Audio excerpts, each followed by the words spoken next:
So in this video, I wanted to discuss about building a tracking list of companies. Now, what do I mean by that? In the beginning of this year, I decided I would pursue something which would be tracking a couple of companies, understanding those businesses, and then investing in them. Something told me that by being more active in my investments, I'd be able to understand when to sell if those investments were not doing well. Now, for whatever reason, in the last 10 months, I still could not build I could still not build that tracking list. And to a large part, I could not build that tracking list largely because I did not know, or rather, I never questioned myself what my area of competence was.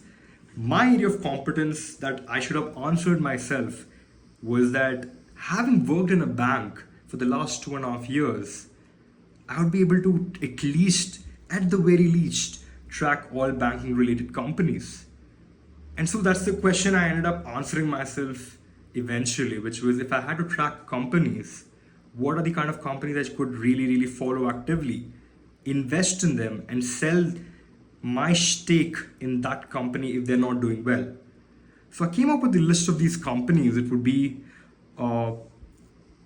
we have with us a tracking list of companies in the financial system, in the financial services area, right? If you're looking into the BFSI segment, which is banking, finance, financial services, and insurance, anything within the umbrella, any company within the umbrella of these three sectors would fall within my tracking list of companies.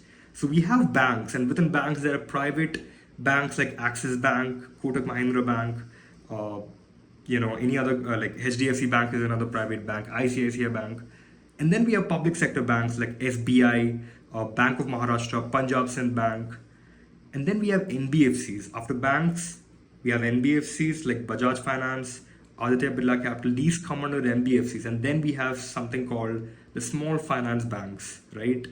Within small finance banks, we have examples like Equitas Small Finance Bank, Ujjivan Small Finance Bank, Suryodaya Small Finance Bank. So we have within bank as banking system, we have these three subcategories. And then within these subcategories, there are certain banks that are heavily catered towards small lending, extremely small lending, like, agricultural related lending, microfinance. These would be other subcategories that I could also be venturing into if I want to build my tracking list.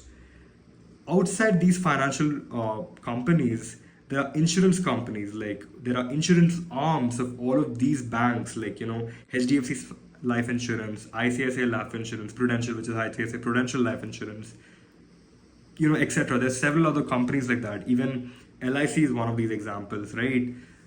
And then there are stockbroking companies like InMoney. Grow is one of the recent companies that would be having their IPO soon enough. Stockbroking companies would be really interesting to see because it's much more relatively new. If you see, like Zerodha is one, Grow is one, InMoney is one. So these companies, Angel One is one of the good example because it's had a lot of growth in its business. Other than these companies, there's something called, of course, there are the UPI related companies like Paytm, and then there are something called wealth management companies and asset management companies, which would be the same companies where you would be doing your SIPs and your mutual funds. These would be another kind of example of financial related companies that I could use in my tracking list. So within the financial industry itself, I could build companies within 9 separate categories as I've just counted right now, and I could just build an entire umbrella, an entire universe of companies that I could just actively track and see their business impact quarter on quarter.